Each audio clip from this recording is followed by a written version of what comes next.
Hare Krishna, dear friends.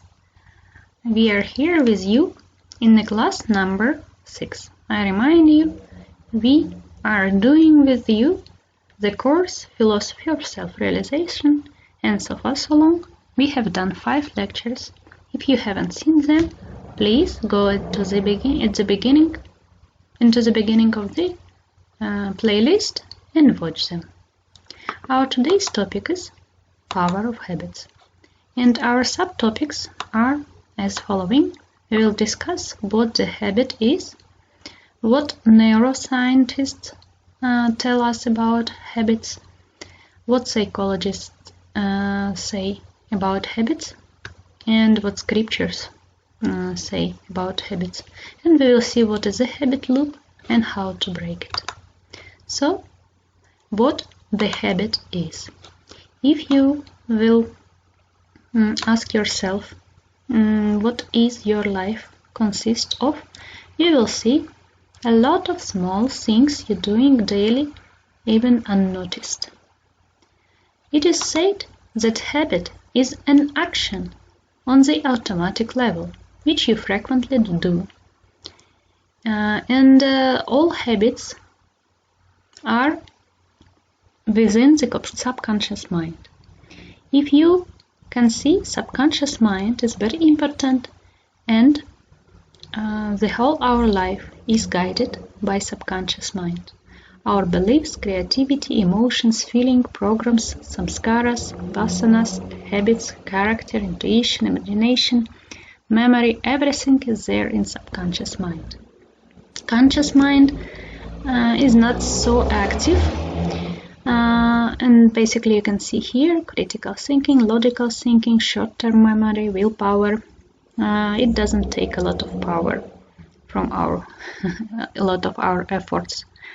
But subconscious mind guide our life, and we even do not notice how it works.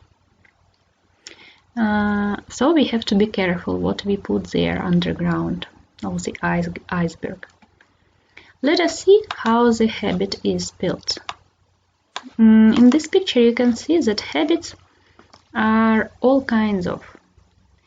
Using phone, waking up, brush your teeth, being in time, eat a certain breakfast at certain time, use your Facebook or do not use your Facebook, some speaking habits and some patterns what we every time repeat. So, how the habit is built? You can see that the habit itself here in the middle.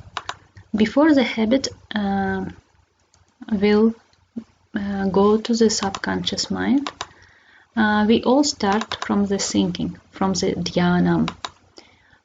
Thinking is the first step. We contemplate some patterns, some behaviors from other people, from our childhood, and we develop a certain attachment or detachment.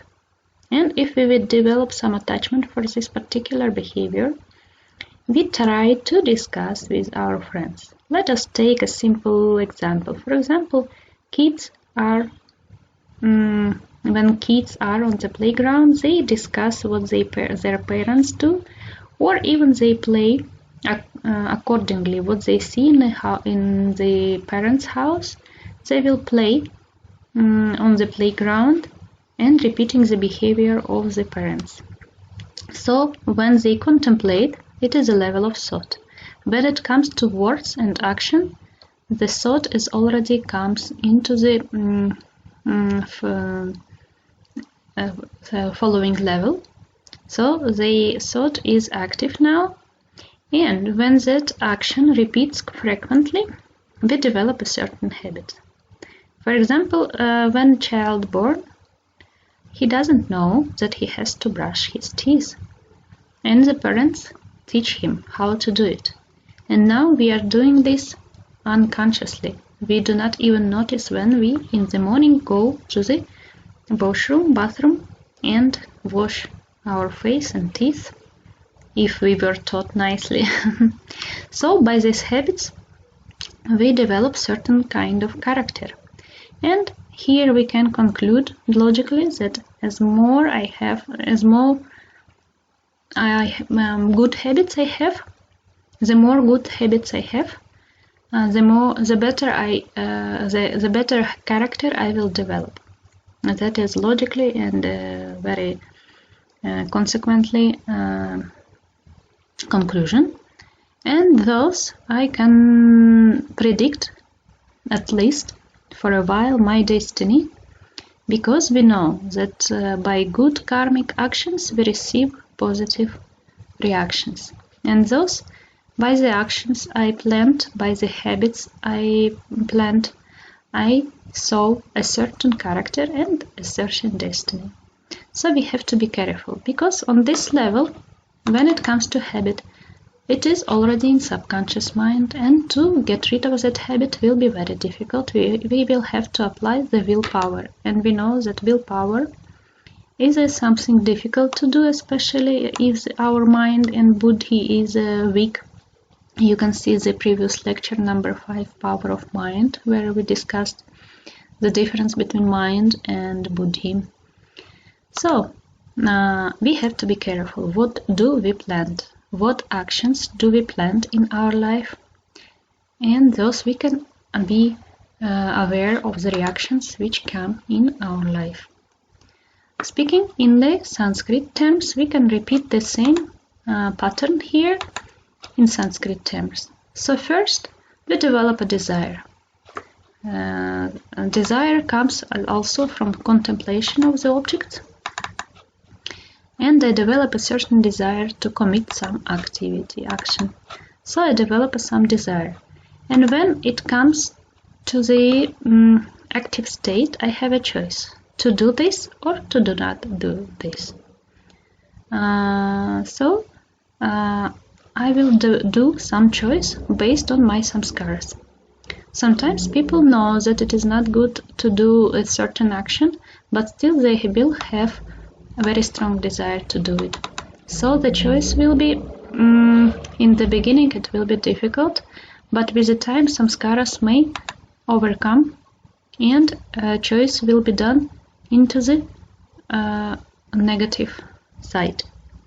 And thus some impression will be developed, samskara. So the previous samskara will be either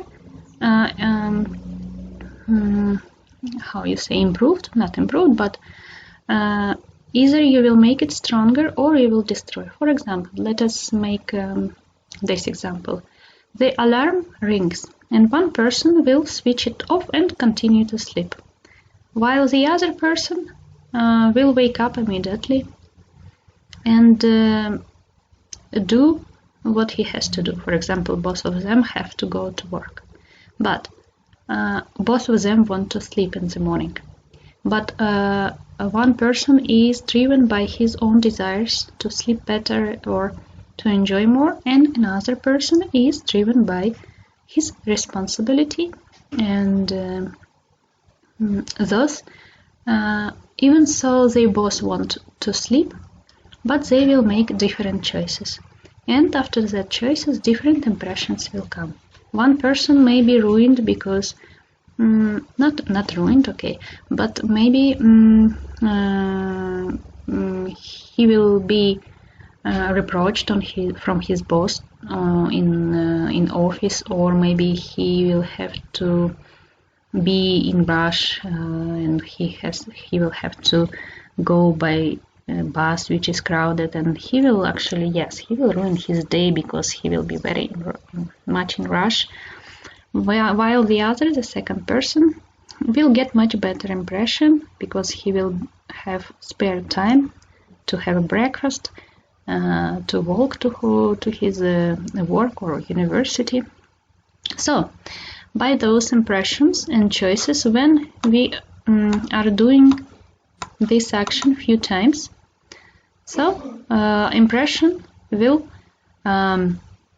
support our choices or will not support our choices. And when impression supports our choices, it will be, the habit will be developed, behavior, vyavahara. And by this behavior, we can recognize a person's svabhava, own nature. And thus, this is a circle. we will see later this circle. If the good habit is developed, it is helpful. You remember we spoke about mind, that if mind is controlled, it is our friend. If mind is not controlled, it is our enemy.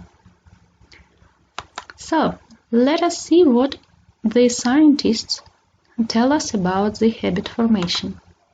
Basically, we do not need to ponder very much into the medical issues, but I just want to mention this very interesting fact. These are two neurons.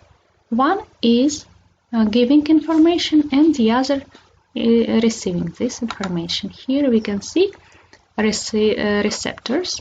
So, and we see in this picture that those two neurons, this upper one and lower one, are very close.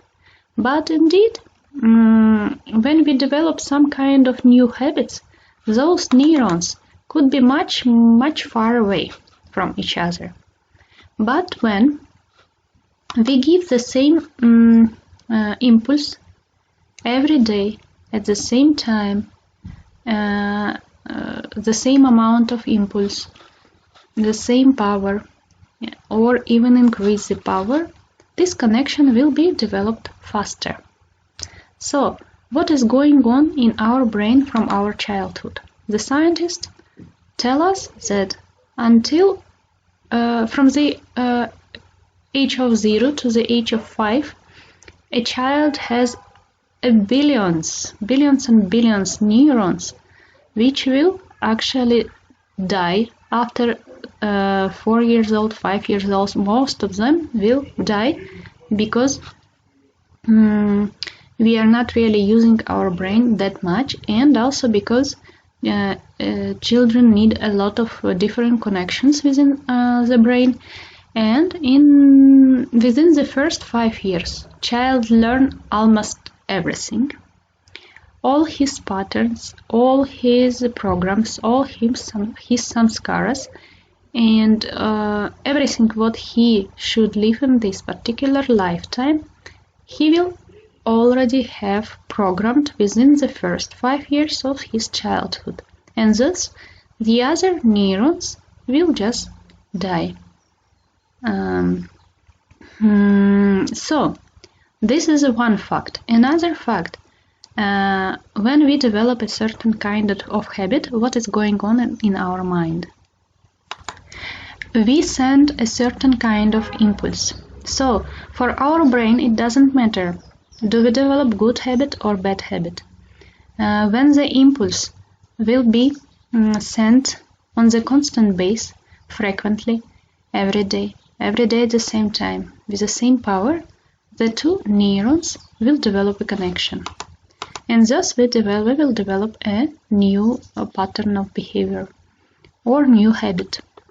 So the question arises logically, why bad habits are so easily accepted by our brain and good habits not?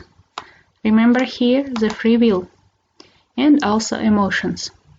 Because by committing negative actions, for example, let us say those 4 principles from Srimad Bhagavatam, do not eat meat, do not use intoxication, do not use illicit sex, and do not gamble. Or these 4 actions, they give immediate happiness. They give immediate a burst of emotions. And thus, it is very important for the impulses and for the neuron connections. When this connection is supported by a very strong emotional power, emotional strike, this impulse will be sticked. These neurons will be sticked almost immediately to each other. And thus, that's why all these kind of enjoyments, let's say, enjoyments of our material life, they give a lot of pleasure, especially in the beginning. Even so, later we will suffer from them. For example, intoxication may give some pleasure, or gambling, or whatever, even Facebook using. You remember when this Facebook thing and WhatsApp thing just started a few years ago? It was funny and it was nice, but now it becomes like addiction, because the neuron connection was developed and it is difficult to break it. On the other hand, good habit is difficult to develop because it takes a lot of power, and Krishna says in 18th chapter of Bhagavad Gita that happiness from Rajaguna is like a nectar at the beginning. It gives a lot of joy in the beginning, but later it is a poison. But happiness in a Sattva Guna, in the beginning like a poison, but later it gives a lot of happiness. Thus, it is difficult to develop a good habit because those impulses will be not so powerful, because they will not be supported by the excessive emotions. So we have to realize this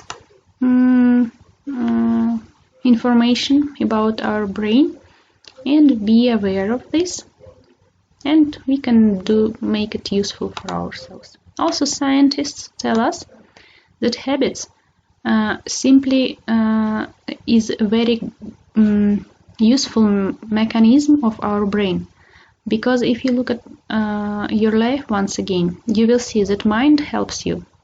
Mind helps you by arranging all simple things and even sometimes difficult things into automatic action. Just think about your writing ability. When you was 5 years old, you were not able to write, but now you do it automatically.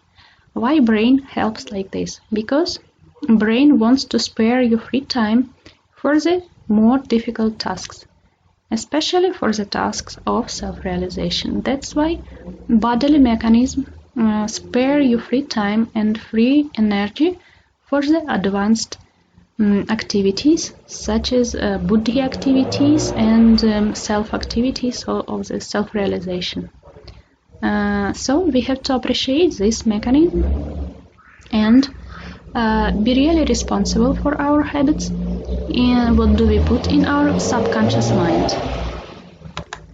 It is really good to make a pause one day, write down your good and bad habits and rearrange them, what you want to get rid, like your wardrobe. Sometimes you have to get rid of the old stuff. So today we will try to do it with you, and what I want you to do now, please take a piece of paper and pencil and write down the good habits and bad habits, and we will see what we can do with them after that. So this subtopic, why do we sin, I would like to discuss just briefly because I have done another separate video, and it is about 8 steps of personal destruction, and I will download this video right below this big video. That one is short video where we discuss 8 steps of personal destruction given by Krishna, described by Krishna in chapter number 2, shlokas 62 and 63. Basically what we have to know, that I want to draw a parallel, that Krishna says that everything starts with dhyanam. You remember dhyanam is a contemplation of sense objects, is the same what the psychologists tell us and what we see here. Dhyanam, when we see the sense objects, we contemplate them and we develop a kind of taste. And thus, by this taste, we develop attachment and desire. So you see, before we really desired this, those sense object was in our field of contemplation, and we developed attachment. So here, after that comes anger, if this desire is not fulfilled, or when it is fulfilled but it is not enough. And with the time, it covers our mind and our buddhi with illusion. It bewilders us, it distracts, it weakens our buddhi, our intelligence, and finally one is get ruined by his material attachments to this material sense objects. And Krishna also says that it is almost impossible to live in a material world and to do not be to be devoid of the sense object. We live in the world. It is all kind of sense objects are there. Our eyes see a beautiful dress and we want it. Our nose smells a beautiful cake and we want to eat it, and etc. Thus, it is not that the senses alone should be controlled. Senses should be controlled, mind should be controlled, and also Raja Guna should be controlled. About gunas, we have done a lecture number 2, Karma, Gunas, Rules and Regulation. So you can go to that particular lecture number 2 and watch that part. We told that our mentality and the gunas in our life, it is possible to adjust by choosing properly what we eat and our association. Of course, gunas cover everything, but the biggest part of our karma and the biggest influence of gunas comes through association, our friends, our colleagues, our work environment, study environment, and throughout our food. So once again, we will be surrounded by sense objects, but if it will influence us or not, developed on the guna we live in. In sattva guna, a person may reject some seducements in this material world, but person in tamaguna and rajaguna, he will fall into this delusion and he will develop attachment. So once again, I will discuss this topic in this short small video. I will put it below this video. Another very important and interesting topic which should be, by my opinion, discussed along with it within this lecture about habits are the anarthas. Anarthas basically are the ground for all sins, negative actions, negative behaviors, negative patterns, thoughts, and etc. And it deserves to make another separate lecture, even few, on anarthas. But I would like just briefly touch this topic right now here, because if you see, we started with a kind of psychology explanation, we moved to scientific explanation, and we moved to Bhagavad Gita, and now I just want to ponder a little bit more on the spiritual topic. Basically, what I would like to tell here is that there are different types of anartha. What is anartha? Artha means something useful, something what makes sense, something what leads us to the higher goal. Anartha, consequently, is what is the opposite of artha, something what degrades us. And the most important thing that people sometimes really don't notice those anarthas. What is the difference between anarthas and regular negative behavior? Just because people do not really notice. For example, let us see vanity or desire for recognition. People really don't realize within themselves that they have this desire. Or who can realize that they committed jiva aparatha. Jiva aparatha insulting, it means insulting any living entity, including ants, flies, dogs, and even not, I'm not speaking even about people, but people are there also. Jiva aparathas actually we all of us commit, right? But we hardly can realize that we do it. Also,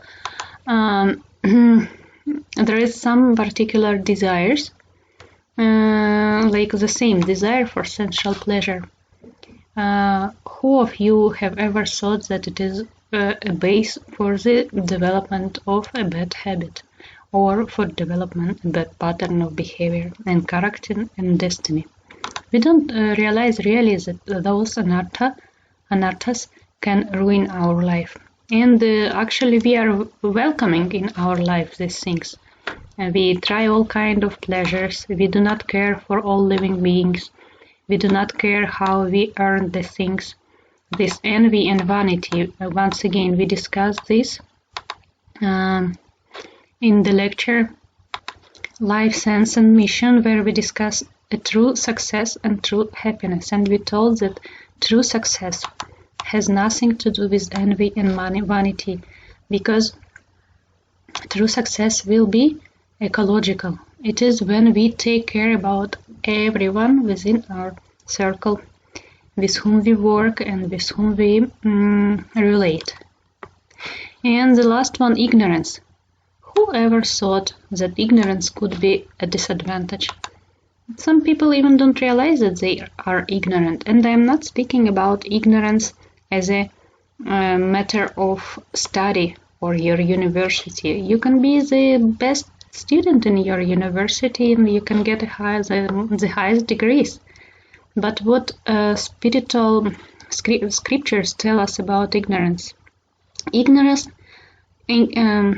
also Krishna says about knowledge, real knowledge and real ignorance. Basically, ignorance is to do not realize who am I. And let us be true, we do not realize who we are. And from only this, Svatatva Brahma, so delusion about your own self, only from this particular trait will arise all kind of negative consequences. Just because we do not know who we are, just because we insulted someone, maybe some aunt, we will receive a karma. And from that karma we will receive a certain impression, samskara. And if we will repeat it, it will automatically become our behavior and character. So, I will not speak a lot on this anarthas right now here, but you can stop the video and you can find more in internet from Maharajas and listen about anarthas. What I would like to add also here, that maybe anarthas is difficult to memorize right now, right here, but these are Shatripu. And three of them Krishna mentions especially.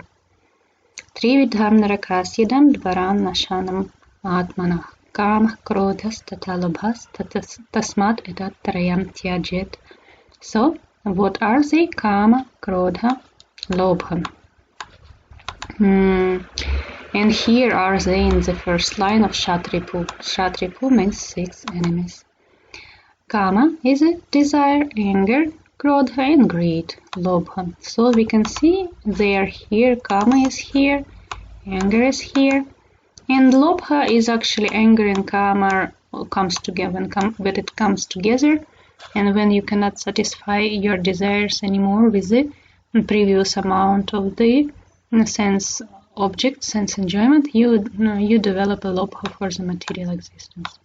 Also, what the psychologists tell us, that first you develop these thoughts, actions, desire for this, and thus you develop your character and destiny. And remember, please, as soon as it came into the automatic action, you will get in trouble, because to retract that particular behavior habit will take a lot of amount of willpower, because your two neurons will be connected. So those are the Shatripus and Anarthas. They are they should be, as Krishna says, therefore should be abandoned, these three. We have to look thoroughly within our minds, selves, hearts, and purify it. How to purify? By purifying our behavior, our mind, by spiritual exercise, by controlling senses, and by developing buddhi. We discussed few techniques in the previous lecture, mind power and its development. You can look there at the end of the lecture. here what I would like to discuss, the last one, the habit loop, and what psychologists give us, what kind of explanation and simple substitution. So here we are, 3R of habit formation. What are they? First is reminder or trigger. Second is routine, or actually our action, activity, what we do, and reward. For example, when I get stressed, for example, before my exam or before the interview or before other conversation with my boss, sometimes the situation will arise where I will get anxious. And so what I'm doing at this moment, I may do different things. I may bite my nails, or I may drink a lot of coffee when I'm anxious, or maybe I will start, some people will smoke or whatever. So what we have to do? So we have to figure out. Now what I want you to do, I want you to take your list, what you have created, and take your bad habits. I would like you to pick up one. Actually, I would like you to do all this with all your bad habits, but let's start with one. Find out the trigger. What triggers you to behave in a certain way? So, for example, we will take the same example. Some situation will trigger me to become anxious. Some conversation with the boss, or important conversation with parents, or maybe interview or exam, or maybe public meeting, etc., etc. I am immediately getting anxious. So what I'm trying to do at this moment, I try to pacify myself, and I start to drink a lot of coffee, for example, as an example. So the reminder will be the anxiety I feel. This will be a trigger. What it will trigger me to do? To drink a coffee. What I will get immediately? Some reward. Coffee will give me a kind of pleasure feeling, right in the beginning. Okay, after one cup, or after maybe one sip of this cup, I feel like, oh, phew, wonderful, nice coffee, I will be all fine. But what is going on? I'm going in a circle. And for example, one cup coffee is not enough. So, and those situations will repeat in my life, because we are living. Those situations repeat. And what I'm doing next? Next time, one cup of coffee is not enough. Next time, before the particular meeting, I will have 2 or 3 cups of coffee. From the morning, maybe I will start drinking coffee. And instead of receiving the same reward what I'm expecting, what coffee usually used to give me before, what I will have even more increased anxiety. So, from this 3R loop, I will be immersed into vicious loop, vicious circle. Vicious circle is a particular term from Bible, and also we can see that the same term we can find in Hindu philosophy. It is called samsara, and I find this parallel very interesting, because once you get trapped in this loop, it becomes your samsara. You will be there again and again, and you will not even receive the expected reward. So you will keep doing it, even without pleasure, and it will be difficult to break it. And be careful, sometimes this loop, when it comes to the vicious circle, sometimes, especially if it takes us into some complicated relationships within our own minds, or maybe some more difficult situation, right? We discussed here a situation which is relatively simple, like I'm getting anxious and I drink coffee, but sometimes those situations come from childhood or from previous some sanskaras and etc., and they may be really complicated, and after all they might be really consuming our power, our mind power, brain power, buddhi power, and finally it will ruin ourselves. So before habit break you, you have to break a habit.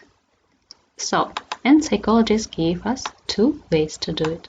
So first way, we take into trigger itself. So here on this picture another example, right? So when I'm triggered by alarm, I immediately go to take a coffee.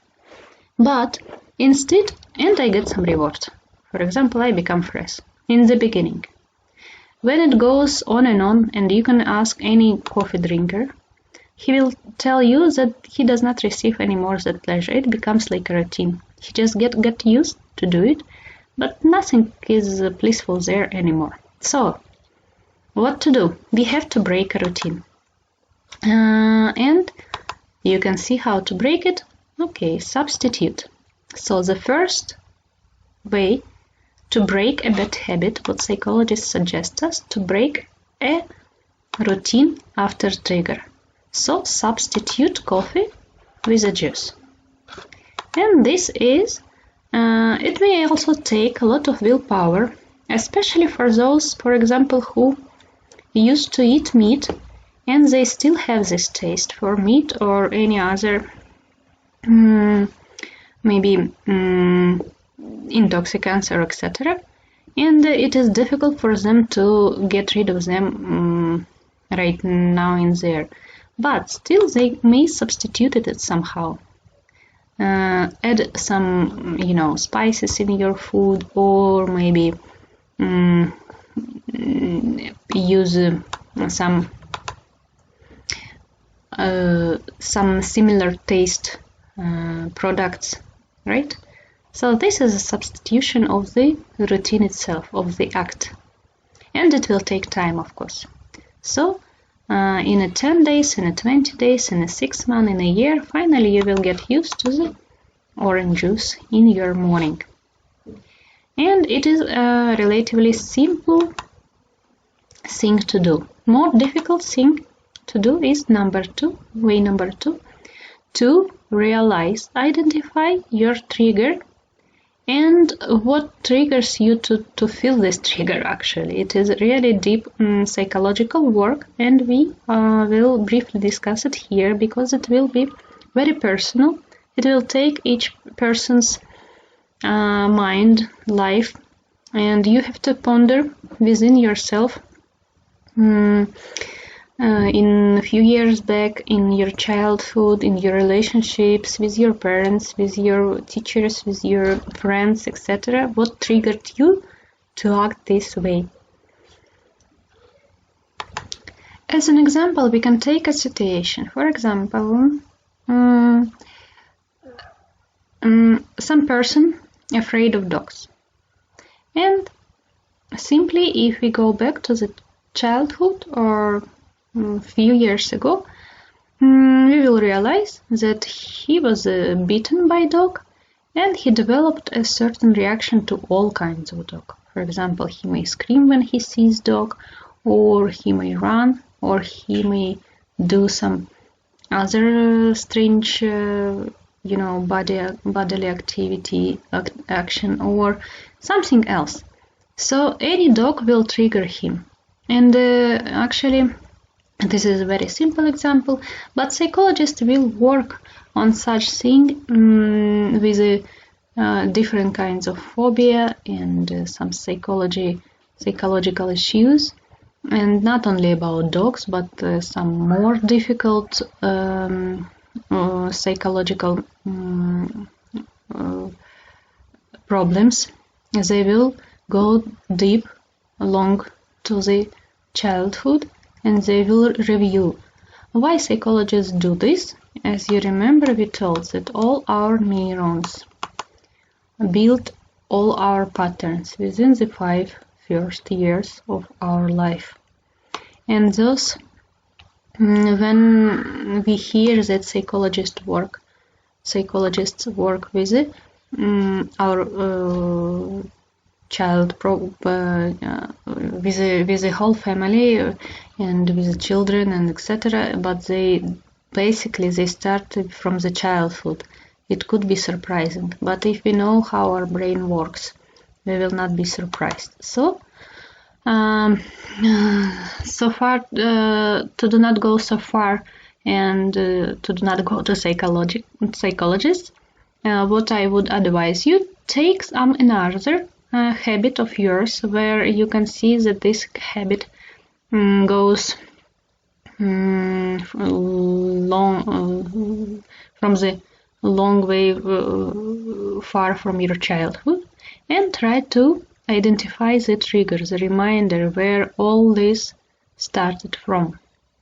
So contemplate on it, try to recall this action, what triggered you to act in a certain way or to feel in a certain way, and try to figure out the whole situation, write it down, realize, was it internal, your own maybe fear or thought, or external? Actually, it will seems like an external. Okay, if dog bitten a person, it seems like external, but we have to remember the universe is fair, so we got it for some reason. And if you remember, we also learned in the first lecture that we have to become students of our own life. So take the situation and write down what the situation teaches you, what kind of feelings and emotions you have to figure out how to deal with them, and bring them up, and just try to write it all down and explain to your own self. Basically, it will be work of reviewing your old patterns, because really a lot of patterns go from childhood, and maybe in your list you will find few of those patterns. And it is not because to make us to put us in trouble. No, actually, universe give you a clue how to develop a better self. Because once again, it was in the lecture, in the lecture number 2, we gave this exercise at the end, and by developing the sense that you are a student of your life, that nothing is wrong here, something is happening for a reason, and basically you have to contemplate on the situation which is running in your life and try to figure them out. So here it will be helpful how to do this exercise. Identify the reminder, the trigger, routine, and reward. It will be very good if you identify the location of reminder, time of reminder, emotional state, the ambience, events, everything what triggers you. And you will have to adjust, you remember. And especially you have to adjust your association and your gunas. Here also, simply putting it simply, take your 2-3 bad habits and try to break a loop. Break a loop by replacing. You remember this one, breaking a loop, a routine, by replacing with something nicer. So basically you will trick your brain. You will say the same loop, but you will add a new habit. And it is very important to develop your mentality and to remember that sense objects will be all around us. And what we can do to increase the quality of our guna, our mentality, our association, our food, and we have to strive for sattva guna. And also Krishna instructs in Bhagavad Gita that unless you experience a higher taste, it is very difficult to give up our lower conditional habits. But it is said, param drishtva, here on this picture you can see, param drishtva nivartate. It is not only the thing that we have to get rid of bad habit. We have to fill that free spot with something good, because there is no vacuum in the universe. If you get out something, you have to put something better in that place. It is also said in a Bible that when you try to purify your mind from some sinful activity, immediately add some spiritual activity.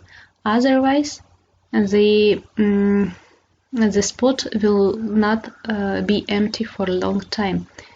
Enemies will come back and bring more enemies with them. So, by getting rid of bad habits, we at the same time add new habits. And thus, what I want you to do one more to the addition of your exercise. I asked you before to write down your bad habits and good habits, right? So now what I would like you to do, find 2-3 good habits you want to include in your life. It could be as a substitution for those of your bad habits, or simply one of those you want to develop. For example, wake up early, or wake up at the first alarm ring, or to do not use Facebook in the morning immediately or before you go to dream, or maybe include some spiritual exercise for at least 10 minutes in the morning, 10 minutes in the evening, or if you are well developed, 1 hour in the morning, 1 hour in the evening, etc., etc. So find the real inspiration to do this. So motivation is important. Make a plan to implement it for the next 4 weeks. Some people, psychologists, would say 21 days is enough. Some other people would say it needs a few months. But I have heard that if you develop a simple habit, it will be enough. Really, just maybe a couple of months, or even 21 habits. Days. I don't know. But let's be honest. To develop a good habit costs us a lot of willpower. You remember, willpower is something what is in our conscious mind. It never comes to subconscious. We have to put willfully efforts into it. And thus the emotions in the beginning will not be so sweet. So those habits, what we want to include, will take some effort. And thus mind the obstacles. You have to write down that your brain will resist. In few weeks you might hear from your brain, oh, let's get rid of this, it is so annoying, and etc. Just mind those steps. And as you remember in the previous lecture also, we discussed the pranams method. And pranams, letter N stands for neglect. When the dog is barking and when mind is barking, we just have to neglect it, because we know, our buddhi knows, that we try to develop something really good. And of course, association matters, because when you find the people with the same aims, or at least with a similar aim, you can develop that habit altogether, and it will be easier for you. So once again, what we discussed today, we discussed what habit is. We understood that it is frequently repeated action and automatic. It is situated in subconscious mind, and actually the whole our life is there. We understood that habits start with the contemplation on the sense object, on the desire, it develops some desire, and habit is not like something which appears immediately. Before habit will become automatic, it will be running in our head, and it will take first action, and finally when it will become automatic, it will be difficult to get rid of this, and thus we will develop character, and we will develop a destiny, a simple law of karma. What you sow shall you reap. Later we discussed the neural science of the habits, and we told about impulses and receptors, and we told that mind simply tried to help us to spare our free time and energy for some more difficult things to do and more spiritual.